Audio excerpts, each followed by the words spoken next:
अस्सलाम वालेकुम व्यूअर्स, कैसे हैं आप। मेरा नाम यासिर है और मैं मनाहिल स्टेट के प्लेटफॉर्म से हाजिर हूं आज एक नई वीडियो के साथ। आज का टॉपिक काफी ज्यादा इंपॉर्टेंट है क्योंकि आज हम बात करेंगे रावलपिंडी रिंग रोड के हवाले से।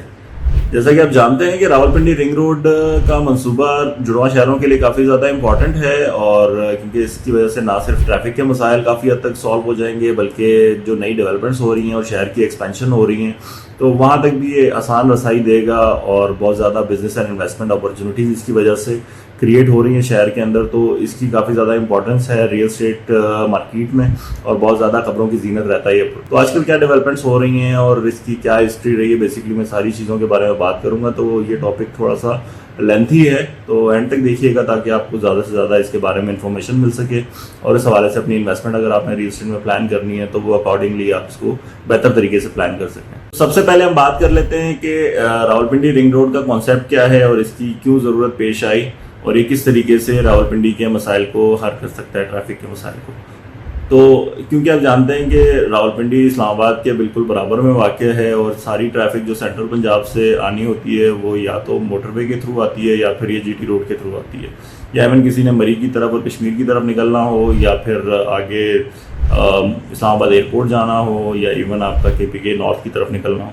तो ये सारे लोग जो सेंट्रल पंजाब की तरफ से आते हैं तो इनको ट्रैवल करना होता है मोटरवे के थ्रू या फिर जीटी रोड के थ्रू। तो जो जीटी रोड वाली ट्रैफिक है एक्चुअली ये सारी प्रॉब्लम क्रिएट करती है क्योंकि एक अंदाजे के मुताबिक तकरीबन 50,000 से ज़्यादा गाड़ियाँ रावलपिंडी शहर में एंटर करती हैं जिन्होंने एक्चुअली रावलपिंडी में नहीं जाना होता बल्कि डिफरेंट डेस्टिनेशन पे जाना होता है, इस्लामाबाद एंड बियॉन्ड। तो इस ट्रैफिक को बेसिकली शहर से बाहर रखने के लिए, क्योंकि ये आपका जीटी रोड जो है वो बिल्कुल शहर के दरमियान से सदर की तरफ से निकलता है और बहुत ज़्यादा ट्रैफिक के मसाइल यहाँ पर क्रिएट होते हैं, या इवन आपका इस्लामाबाद हाईवे की तरफ से भी निकलते हैं जिन्होंने मरी की तरफ निकलना है तो यहाँ पर भी काफ़ी ज़्यादा ट्रैफिक के मसाइल क्रिएट होते हैं। तो एक बाईपास क्रिएट होने से ये होगा कि अपना रावलपिंडी एंट्रेंस से पहले ही एक बाईपास होगा रावलपिंडी रिंग रोड का जिससे आप डायरेक्टली मोटरवे चढ़ जाएंगे, तकरीबन 38 किलोमीटर का होगा और मोटरवे के थ्रू आपका काफ़ी ट्रैवल टाइम कम हो जाएगा क्योंकि तकरीबन 350 फीट की एक बड़ी हाईवे एक बनने जा रही है रावलपिंडी रिंग रोड जो कि मल्टी लेन्स होंगी जिसके अंदर तो ट्रैफिक को काफ़ी हद तक ये कवर कर लेगा। तो ये वाली रावलपिंडी रिंग रोड जो है एक तो बाईपास प्रोवाइड करेगी सारी ट्रैफिक को जो अननेसेसरीली रावलपिंडी के अंदर जा रही है, और दूसरा फ़ायदा ये होगा कि जो अंदरूने रावलपिंडी के एरियाज़ हैं जहाँ पर वैसे अप्रोच करना काफ़ी ज़्यादा मुश्किल होता है लेकिन बहुत ज़्यादा हाउसिंग सोसाइटीज़ वहाँ पर लॉन्च हो रही हैं तो उनको एक ऑल्टरनेट एक्सेस दे देगा जिसकी वजह से उन सोसाइटीज़ की एक्सेस अच्छी होगी, उनकी वैल्यूज़ बेहतर होंगी। तो रियल एस्टेट के हवाले से भी काफ़ी ज़्यादा इंपॉर्टेंट है ये Rawalpindi ring road. Rawalpindi ring road एक कंप्रिहेंसिव मंसूबा है जो कि जुड़वा शहरों की कनेक्टिविटी को बेहतर बनाएगा और इनको बाईपासिस के थ्रू एक बेहतर तरीके से कनेक्ट कर देगा ताकि आपको मेन शहर में एंटर होने के बजाय बाईपासिस के थ्रू आप टाइम बचाते हुए डिफरेंट डेस्टिनेशंस के ऊपर जा सकेंगे। इसके 3 सेक्शन है बेसिकली। इसका पहला सेक्शन जो है वो जीटी रोड से मोटरवे तक का है, फिर दूसरा सेक्शन मोटरवे से बाराकाऊ तक का है और तीसरा सेक्शन जो फ्यूचर में प्लान होगा वो बाराकाऊ से लेके वापस आपका जीटी रोड पे बांट के मुकाम पे जहाँ से ये शुरू होती है वहीं पे जाके ख़त्म होगा। तो एक रिंग की शक्ल बन जाएगी, इसीलिए इसको रिंग रोड कहा जाता है। जो रावलपिंडी रिंग रोड का सेक्शन है जो बांट से ठलिया इंटरचेंज तक जाता है 38 किलोमीटर का, आज मैं इसी के बारे में बात करूँगा। इसी को रावलपिंडी रिंग रोड कहते हैं और इसमें 5 इंटरचेंजेस बेसिकली आने हैं। पहला इंटरचेंज तो वही है जहाँ से ये रिंग रोड शुरू होती है। तो जो बाट का मुकाम है वहाँ पर ये रिंग रोड शुरू होगी। ये आपका रवास से थोड़ा सा आगे गुजर खान की तरफ जाते हुए बाट का मुकाम आता है, तकरीबन 5-6 किलोमीटर पे ये लोकेशन आ जाती है। तो वहाँ से ये रिंग रोड आपकी शुरू होगी और उसके बाद आपकी रास्ते में आपकी चकबेली रोड आएगी, वहाँ पर पहला इंटरचेंज देगा।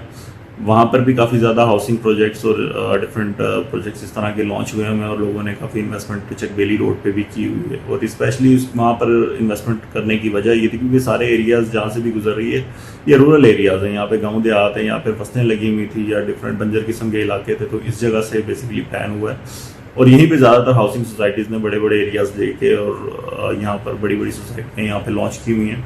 इवन इसमें बड़े नाम तो आपके बैरियर DSA के आते हैं जो कि बिल्कुल रिंग रोड के करीब करीब ही वाक़ हैं और इवन बहुत ज़्यादा परचेजिंग इन्होंने और ज़्यादा की हुई है इसके अराउंड जो कि फ्यूचर में इन्होंने प्रोजेक्ट्स अपने लॉन्च करने हैं। तो पहला आपका इंटरचेंज माठ का हो गया, दूसरा आपका हो गया चकबेली रोड का, तीसरा आपका फिर खसाला के मुकाम पे आता है अडयाला रोड पे। यहाँ पर भी काफ़ी ज़्यादा हाउसिंग सोसाइटीज़ हैं, इवन रूरल एनक्लेव है, बहरिया फेज एक्सटेंशन का एरिया आता है, फेज़ 9 यहाँ पर लॉन्च होने वाला है, उसके बाद DHA फेज़ 4 का एरिया यहाँ पर recently river view block launch हुआ है। उसके बाद चौथा एरिया चक्री रोड का है, जिसपे जो मायरा शरीफ के करीब आएगी लोकेशन, वहाँ पर इनका इंटरचेंज प्लान हो रहा है और इसके करीब बड़ी जो डेवलपमेंट्स हो रही हैं उनमें फैसल टाउन है, उसमें कैपिटल स्मार्ट सिटी है और उसके अलावा ब्लू वर्ल्ड सिटी इसके करीब आएगा।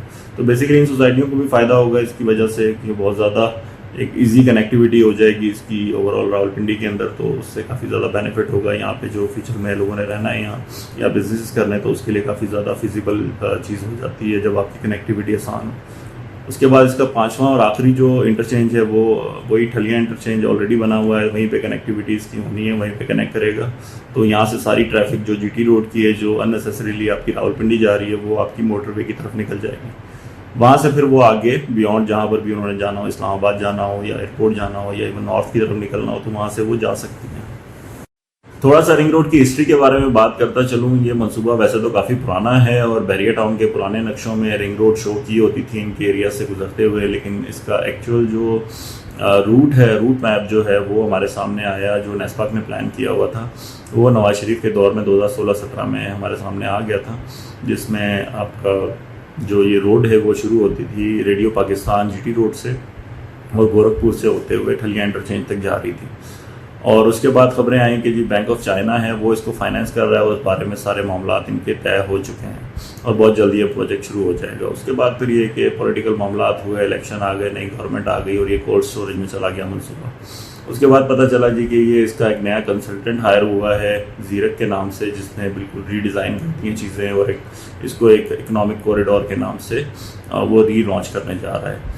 तो उसमें फिर जो उनका मंसूबा सामने आया उसमें ये इसका स्टार्टिंग पॉइंट थोड़ा सा आगे चला गया, वो आपका छनी आलमशेर का एरिया है GT रोड पे, वहाँ से फिर ये शुरू होती थी। उसके बाद गोरखपुर से आगे थोड़ा सा आपका अडयाला रोड पे एरिया आता है खसाला का, तो खसाला डैम का जो एरिया है वहाँ से गुजरते हुए आगे मूरत पे जा रही थी बेसिकली। तो मूरत पे इन्होंने एक नया इंटरचेंज प्लान किया था। उसके बाद फिर ये वहाँ से एक आगे नया रोड एक निकाला था जो कि एयरपोर्ट की बैक से होता हुआ वहाँ पे संजानी इंटरचेंज तक जा रहा था। संजानी इंटरचेंज ऑलरेडी बना हुआ है जहाँ पे AWT वगैरह सोसाइटीज़ आती हैं, तो वहाँ पर जाके ये कनेक्ट करना था। लेकिन उसके बाद मसला ये हुआ कि फिर कुछ खबरें आई कि यहाँ पर कुछ करप्शन हुई है। हालांकि वो बड़ा कम्प्रिहेंसिव प्लान था और उसके अंदर काफ़ी ज़्यादा इकोनॉमिक जोन इन्होंने प्लान किए हुए थे, जिसमें आपकी मेडिकल सिटी था, इसके अंदर आपके ड्राई पोर्ट से, इसके अंदर आपका एंटरटेनमेंट एरियाज से, स्पोर्ट्स सिटी था, थीम पार्क था और आपके जो इंडस्ट्रियल जोन थे वो भी इसके अंदर शामिल थे। तो कम्प्रिहेंसिव मंसूबा था, लेकिन वो उसकी वजह से ये खबरें पता लगी कि इसमें एक स्कैंडल निकला है पसवाल जिगजैग और अटक लूप के कि जी ये एडिशनल आपने गवर्नमेंट ने के लोगों ने यहाँ पर कोई करप्शन की है और अपनी ज़मीनों के अंदर से गुजारी है और महंगे दामों में ज़मीनें गवर्नमेंट को बेची हैं इस जगह पे। तो काफ़ी एक बड़ा करप्शन का स्कैंडल निकला, तो उसके वजह से फिर ये सारा कोल्ड स्टोरेज में दोबारा चला गया मसला। उसके बाद फिर इंक्वायरी बैठी और फिर दोबारा से इसको रीडिज़ाइन किया गया। उसमें फिर वो अटक लूप वाला एरिया और ये जो मूरत का इंटरचेंज बनना था ये सारा ड्रॉप हो गया और वही एरिया आपका वापस ठलिया इंटरचेंज तक कनेक्ट कर दिया इन्होंने। तो इसका तीसरा जो प्लान है वो यही है कि इसकी स्टार्टिंग पॉइंट अब थोड़ा सा छनी आलमशेर से थोड़ा सा और आगे चला गया है, अब बाँट के मुकाम से शुरू होता है और उसके बाद फिर ये 3 इंटरचेंज बीच में आते हैं आपका चकबेली रोड का, अडयाला रोड का और चक्री रोड का। उसके बाद ये ठलिया इंटरचेंज पे चली जाती है। तो इसका नक्शा मौजूद है हमारी वेबसाइट पे भी दिया हुआ है, उसको आप देख सकते हैं। स्पेसिफिक जो पॉइंट्स हैं उनको पिन पॉइंट कर सकते हैं जहाँ जहाँ से इसमें रोड ने गुजरना है। तो ये इसकी हिस्ट्री थी। उसके बाद फिर ये कि जब गवर्नमेंट गई PTI की तो उसके बाद दोबारा से इनाग्रेशन भी हो गई थी, टेंडर भी इसका हो गया, FWO को कॉन्ट्रैक्ट भी अवार्ड हो गया। उसके बाद फिर ये दोबारा से कोल्ड स्टोरेज में चला गया जब भी गवर्नमेंट चेंज हुई है।